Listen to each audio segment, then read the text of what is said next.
Jadi kami ni nak rekod video. Okay. Kami suruh ni cari rakan global dan tanya beberapa soalan tentang pendigitalan dekat Indonesia. negara Indonesia. Okay. Ada 6 soalan lah. Boleh 6 soalan ke nak kurangkan sikit? Ada 6 soalan. Oh, Kami akan ajukan. oke. Okay. Soalan macam 10 pun tak apa. Okay Mas, sebelum itu izinkan kami memperkenalkan diri kami terlebih dahulu.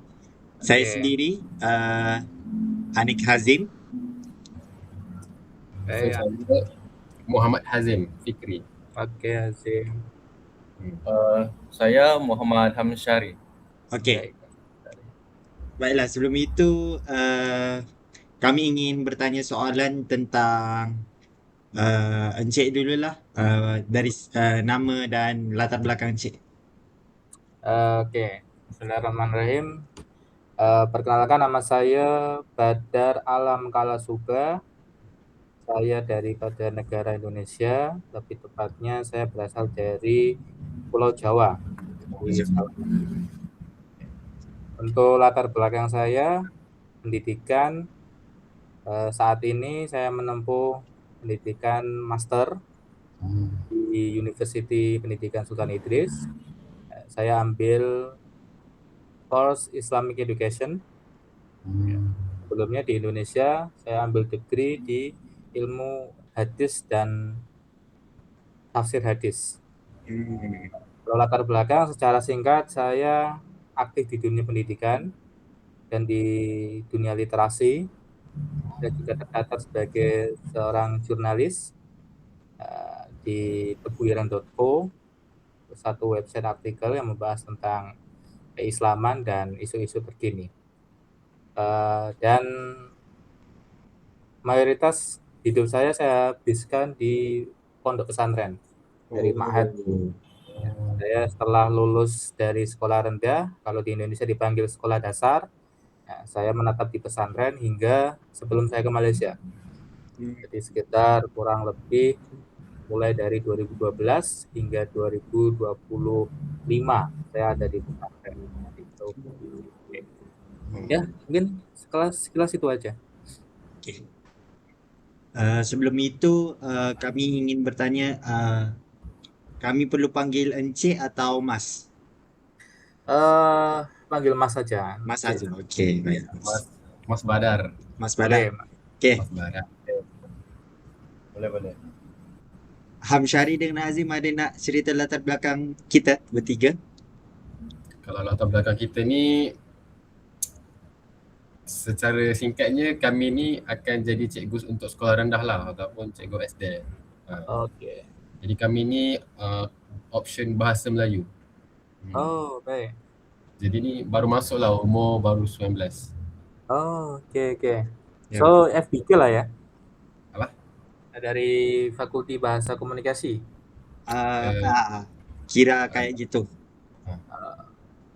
Dari Fakulti FBK kan? Betul? Ya, FBK. Kalau di Malaysia itu kami dari Fakulti Pengajian Bahasa Melayu. Oh, pengajian bahasa Melayu. Ya. Oke. Jabatan bahasa lah. Ya. Jabatan Mas. Oke. Hamsyari? Sama, sini semua BM. Kami bertiga sama. Kami merupakan pelajar di Malaysia itu dipanggil Pelajar Institut Bahasa Pendidikan. Betul. Oke. Pelajar Institut Pendidikan Guru. Baik. Siap. Dikira macam asasi lah ni, macam asasi. So next year baru degree. Ini dari universitas mana? UPSI kah? Bukan. Bukan. Ini bukan dari dari UPSI. Institut Pendidikan Guru. Institut Pendidikan Guru. Oke. Ya. Dekat mana itu? Apa Mas? Ada di mana? Kampus kami berada di Ceras, Kuala Lumpur. Oh, di Ceras. Oke. Ya. Nice. Baik. Okey. Kita dah boleh mula dengan soalan pertama ya Mas. Boleh. Ini Silakan. ruang santai aja. Oke. Ya. Okey, baiklah Azim. Silakan soalan pertama. Okey, jadi soalan yang pertama yang saya akan ajukan dekat Mas Badar, Ya. apakah sumber digital yang paling Mas Badar kerap gunakan untuk membantu pembelajaran di Indonesia? Oke, selama karena saya posisi juga jadi pengajar, baik waktu saya dulu pengajar maupun saya dulu di mahasiswa, untuk aplikasi atau web ya, yang tadi ya, apa yang sering saya pakai untuk membantu, karena pembelajaran di Indonesia itu full presentasi, jadi saya harus buat satu PowerPoint dan untuk memudahkan saya dalam mencari template PowerPoint yang pas sesuai dengan tema yang akan saya jelaskan, akan saya terangkan di pemberbentangan, itu saya pakai Canva. Wah. Jadi Canva itu sangat membantu untuk menyiapkan perbentangan. Itu yang saya rasakan selama baik saya jadi mahasiswa maupun saya menjadi seorang guru, seperti itu. Okey. Terima kasih Mas Badar. Oke. Di soalan kedua akan diajukan oleh saudara Ani Hazim. Okey. Baiklah Mas. Mas merupakan seorang tenaga pelajar bukan? Tercatat terakhir saya seorang tenaga pengajar. Okey, baiklah. Bagi Mas, apakah platform pembelajaran dalam talian yang paling banyak digunakan dalam kalangan pelajar di Indonesia? Paling banyak digunakan di kalangan pelajar Indonesia itu Zoom. Zoom. Dari dalam talian kita pakai Zoom, khususnya Zoom yang premium, karena hampir setiap lembaga, setiap instansi di pendidikan di Indonesia itu, khususnya di tempat saya, itu pasti berlangganan Zoom premium. Makanya kita beli Zoom premium, ya kan, karena Zoom kan kalau tidak premium Ya, dia betul. ada batas waktu penggunaan, sehingga ini tidak maksimal ketika digunakan untuk pembelajaran kelas dalam talian. Nah, sehingga lembaga atau instansi pendidikan kena punya anggaran, kena untuk meloloskan anggaran untuk membeli Zoom sebagai fasiliti untuk mendukung pembelajaran dalam talian. Oh, begitu Mas. Oke, terima kasih Mas atas jawaban yang sangat menakjubkan. Oke, baiklah soalan yang seterusnya daripada saudara Hamsyari. Oke. Baiklah, Mas. Ya. Mas Badar, bagi pendapat Mas Badar, bagaimanakah guru di Indonesia menggunakan teknologi digital semasa proses pengajaran dan pembelajaran? Oke. Ini juga share pengalaman ya, karena Bisa. perpindahan digitalisasi dari pembelajaran tradisional ke pembelajaran yang full atau kita katakan dalam bahasa sini dalam talian. Ya, betul. Itu kan juga perlu masa. Maknanya seperti ini. Pergeseran ini itu kan kita rasakan betul setelah adanya COVID-19. Sebelum ada COVID-19, saya tak tahu kalau di Malaysia, cuma di Indonesia jarang sekali convention atau seminar atau pembelajaran kelas atau baik kelas di kampus, di university itu dalam talian itu tidak pernah. Semua pasti on the spot, pasti semua tatap muka ya, sebelum adanya COVID-19.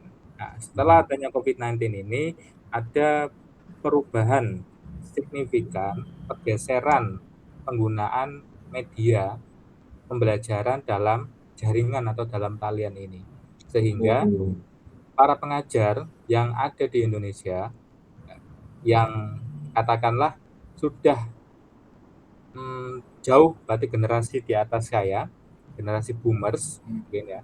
Para pengajar yang di generasi boomers itu mereka perlu ada pelatihan terlebih dahulu. Maka di awal-awal ada COVID-19 itu juga ada bimbingan teknis, BIMTEK Hmm. namanya. Dikatakan dalam bahasa kami itu BIMTEK, bimbingan teknis untuk pengadaan atau penggunaan pembelajaran digital, seperti itu. Maknanya para guru ketika sudah melewati BIMTEK itu, para pengajar itu mereka sudah menguasai bagaimana penggunaan teknologi ini dalam pembelajaran, bahkan juga memanfaatkan platform-platform lain. Nah, semisal pengumpulan tugas melalui Google Form misalkan, atau penilaian tugas melalui Microsoft Term misalkan. Dulu juga ada Microsoft Term itu kalau alternatif selain Zoom dulu itu. Nah, bagi kami pengajar yang katakanlah pengajar yang generasi ya, saya sih masuknya Z mungkin ya. Gen Z. Z mungkin. Saya 99. Kalau milenial kayaknya enggak ya, saya Gen Z lah mungkin. Atau ya katakanlah di umuran saya, di umuran kami itu yang masa COVID-19 itu sudah ada di perguruan tinggi atau di university, kami tidak terlalu terbebani atau merasa kesulitan dalam penggunaan media pembelajaran online seperti itu. Jadi untuk sekarang ini dari jawaban Bang Hamsari tadi, soalan dari Bang Hamsari tadi, bisa saya katakan penggunaan oleh tenaga pengajar di Indonesia itu sudah dikatakan mumpuni dan sesuai dengan standar yang sudah ditetapkan di beberapa lembaga di Indonesia seperti itu. Terima kasih Mas atas jawaban sebentar ini. Jadi soalan kedua daripada saya, ini soalan yang santai lah. Iya. Apakah aplikasi yang Mas Badar sering guna untuk tugasan macam kuis ke ataupun komunikasi antara guru dan pelajar? Maksudnya apa aplikasi dia? Untuk macam kita buat kuis, ya, kita buat Buat tugasan. Ya, penugasan. Kami seringnya memanfaatkan aplikasi yang disediakan oleh Google. Google. Baik, Google Form, ya kan. Di situ ada beberapa model, ada yang pilihan ganda, ada yang esai dan lain sebagainya. Kemudian pengumpulan tugas biasanya di submit di Google Drive macam itu. Ya. Pokok lebih banyak menggunakan media yang disediakan oleh Google. Karena hampir di Indonesia sendiri penggunaan Google itu tidak terpisahkan. Jadi, masih ketergantungan dengan Google, sehingga apa yang disediakan Google itu kita manfaatkan baik mungkin seperti itu. Ya, contoh tadi pengumpulan tugas, penugasan kita kumpulkan ke Drive, ya kan? Atau kita perlu murid untuk buat macam satu video. Nah, video itu nanti murid akan upload di YouTube. Dan link YouTube-nya itu akan dikumpulkan melalui Google Form atau melalui Google Drive seperti itu. Intinya manfaatkan apa aplikasi yang ada di yang disediakan oleh Google, baik email, Google Drive, Google Form dan lain sebagainya lah itu. Terima kasih Mas Badar. Jadi soalan daripada saudara Anita. Okey, baiklah Mas. Soalan kedua saya, adakah pelajar di Indonesia banyak menggunakan aplikasi e-book atau perpustakaan digital? Oke. Untuk perpustakaan digital, memang tidak semua perpustakaan di instansi pendidikan di Indonesia itu sudah digital. Maknanya, dalam tanda kutip seperti ini. Digital juga dimaknai kita bisa membaca buku tersebut secara digital, ya. itu tidak semua instansi memiliki. Makanya misalkan saya masuk satu perpustakaan, satu library, ada apa namanya e-book atau library book misalkan, e-book library. Saya masuk di situ. Misalkan katakan ada contoh misalkan UPSI. Ya, betul. Kita contoh aja UPSI. Kita ke UPSI. Di UPSI itu bisa kita baca buku-buku yang tersedia secara e-book. Karena sudah ada digitalisasi. Tapi walaupun ada beberapa buku yang tak muncul e-book, dia harus datang ke library, dia ambil dekat sana.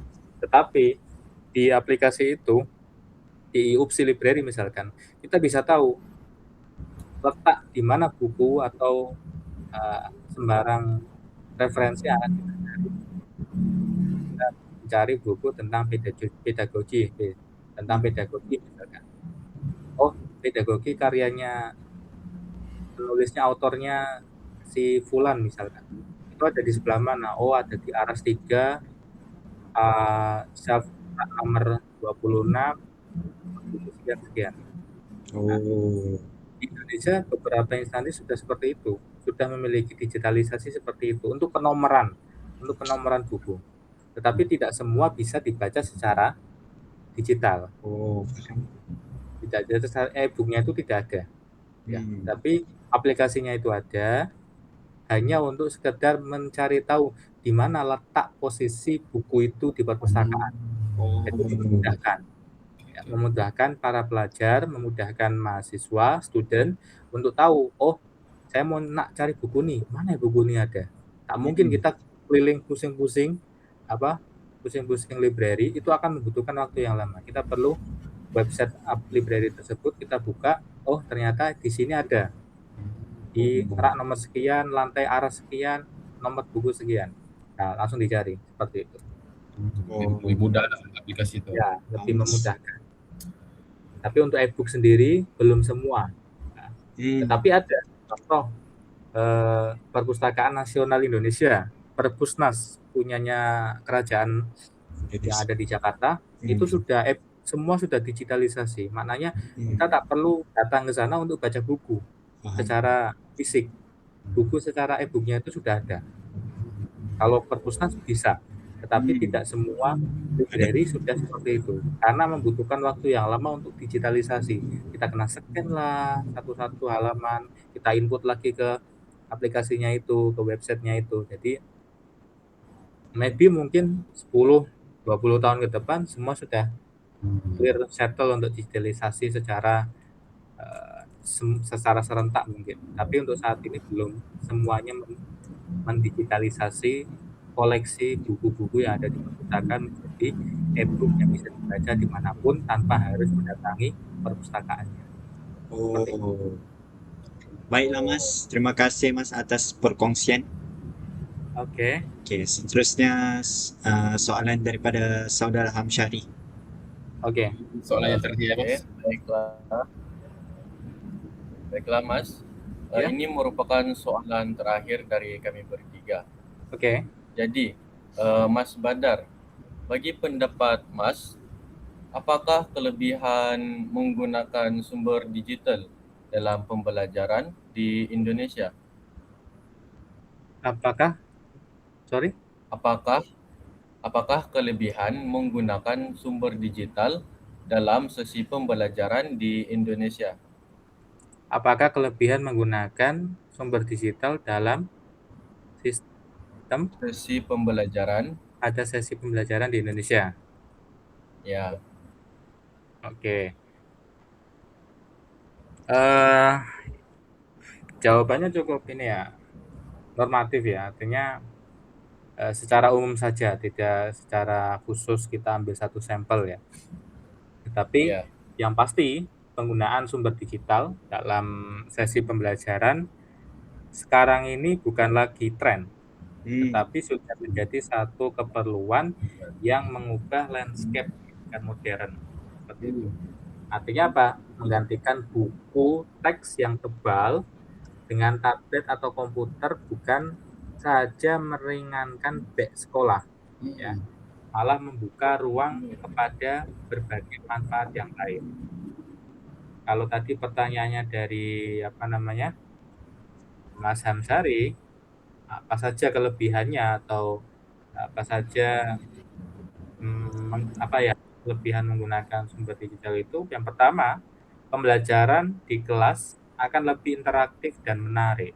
Karena sumber digital itu membolehkan berbagai media, maksudnya bisa mengintegrasikan berbagai media seperti video, audio, animasi, dan simulasi misalkan yang berbentuk 3D, ya. Atau bisa semacam kuis interaktif. Itu sangat membantu sekali.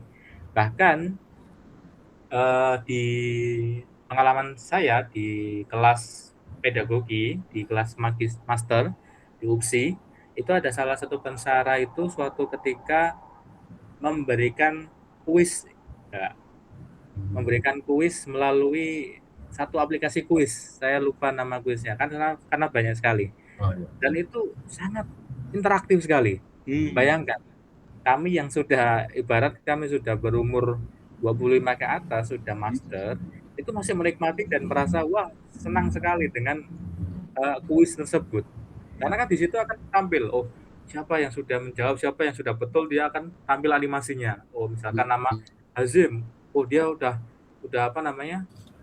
menjawab betulnya, misalkan sudah betul, dia menjawab benar 30 kan, dia akan laju nanti, aplikasi animasinya akan laju.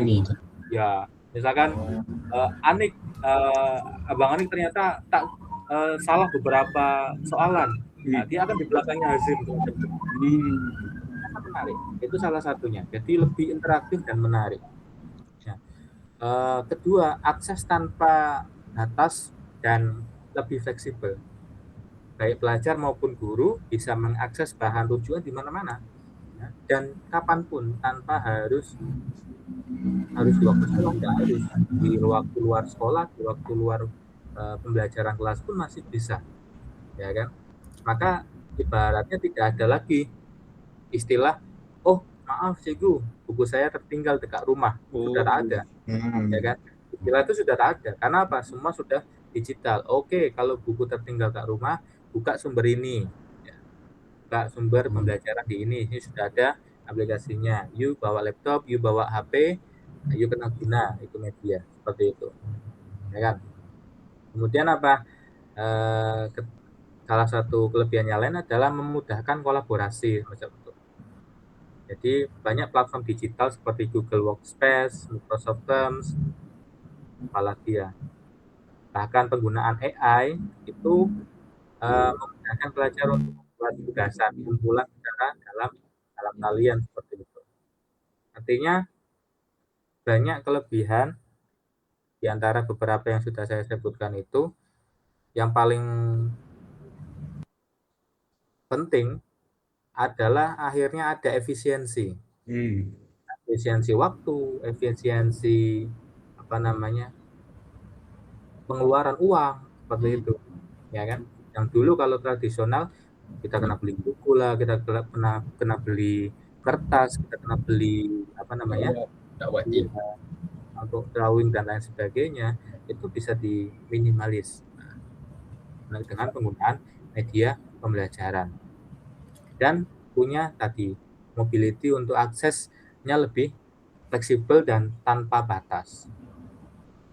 Jadi kita lebih efisien tanpa mengurangi quality dari pembelajaran tersebut. Itu yang kita butuhkan. Karena terkadang tantangan di penggunaan media pembelajaran di zaman modern ini, ketika teknologi itu semakin maju, quality pendidikannya itu yang ikut menurun, bukannya ikut maju tapi tambah menurun. Karena apa? Karena aksesnya mudah. Sehingga bagi seorang guru itu, tugas seorang guru tidak hanya tergantung dengan teknologi yang ada, tetapi dapat mengimbangi antara quality yang ada dengan teknologi yang yang ada. Sehingga teknologi itu bukan jadi kendaraan utama, dia hanya membantu saja dalam pembelajaran. Bukan pembelajaran digantikan dengan teknologi, itu enggak.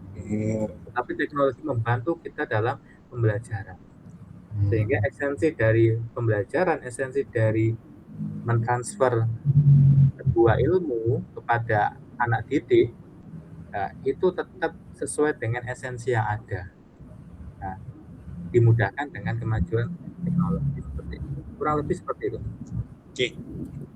Baik, Lamas, saya ingin bertanya soalan yang terakhir kepada Mas lah sebagai tambahan soalan saja. Mas merupakan seorang mahasiswa sarjana di Universiti Pendidikan Sultan Idris. Bolehkah Mas berkongsi pengalaman menggunakan sumber digital yang paling membantu Mas untuk mencapai kejayaan dalam pembelajaran? Oke, saya sering menggunakan untuk sumber digital. Pastinya ada Google Scholar. Google Scholar. Saya sangat terbantu sekali dan sering menggunakan Google Scholar untuk mencari sumber-sumber referensi yang saya butuhkan, entah dalam tugasan saya atau riset saya, atau sekadar untuk mencari informasi-informasi berkaitan tentang teknologi, berkaitan tentang edukasi, berkaitan dengan ekonomi atau keadaan dunia ini. Ya, seperti itu. Saya banyak terbantu dengan satu sumber digital, yaitu Google Scholar. Ya, itu yang paling sampai saat ini yang menurut saya, pengalaman saya menjadi mahasiswa, menjadi student dari degree sampai sarjana, dari sarjana muda sampai sarjana ini, Google Scholar adalah tempat berselancar, tempat santai kami, tempat berselancar kami untuk cari-cari mana tulisan yang baik. Walaupun tetap ada catatan, tidak semua tulisan yang ada di Google Scholar itu baik. Tidak semua tulisan dekat sana itu ada kualitinya. Nah, tapi kita harus pandai-pandai pilih mana tulisan-tulisan yang memang dia ada nilainya seperti itu. Sebab terlampau banyak sekali tulisan-tulisan dekat Google Scholar atau dekat jurnal-jurnal itu banyak sekali. Dan ada kalanya tak penting-penting pun masuk. Ya, itu yang perlu kita pilih, kita tak boleh ambil semua, kita hanya pilih-pilih juga, seperti itu. Google Scholar itu salah satu yang mungkin satu-satunya tidak, tapi yang paling sering. Kalau tadi ditanya sepengalaman saya, ya pengalaman saya selalu menggunakan Google Scholar. Oke, baiklah Mas, terima kasih. Untuk saudari Hazim dan Hamsyari, ada persoalan lagi? Saudara-saudara. Hamsyari? Tidak, saudara. Okey, baiklah. Terima kasih Mas atas perkongsian segala maklumat serta ilmu tambahan yang diberikan kepada kami bertiga sebagai seorang pelajar sarjana muda yang akan masuk pada bulan 8 ini. Terima kasih Mas atas segala maklumat. Itu sahaja daripada kami. Sekian, terima kasih. Intinya pesan saya untuk kalian calon-calon cikgu, ya, cikgu ini bukan hanya sekedar pekerjaan. Menjadi cikgu itu suatu amanah yang besar, ya. Karena murid-murid kau ini akan meniru apa yang cikgu buat, dan cikgu-cikgunya buat itu ya itu. Maka ya kalau kita menjadi seorang guru, kita harus memantaskan diri, ya. Kita harus pantaskan diri kita supaya kita itu layak dan patutlah kami disebut cikgu, seperti itu. Dan kunci dan menjadi cikgu itu kena sabar. Sebab mentransfer ilmu itu murid itu beda-beda, ya. Semua sama, itu yang penting. Karena kita kena sabar untuk mentransfer ilmu, seperti itu. Dan menjadi guru itu suatu tugas yang mulia. Yang mulia lah menjadi seorang guru. Semangat untuk guru. Baik Mas Badar. Kasih Mas. Siap. Sudah ya? Sudah. Sudah. Terima Oke, kasih kalau sudah Mas. saya izin pamit ya. Oke. Sukses untuk kalian semua. Okay, semoga sukses selalu. Semoga sukses Ya. selalu Mas. Amin, amin, amin. Semoga sukses selalu Mas Badar. Ya. Assalamualaikum warahmatullahi Waalaikumsalam. Waalaikumsalam.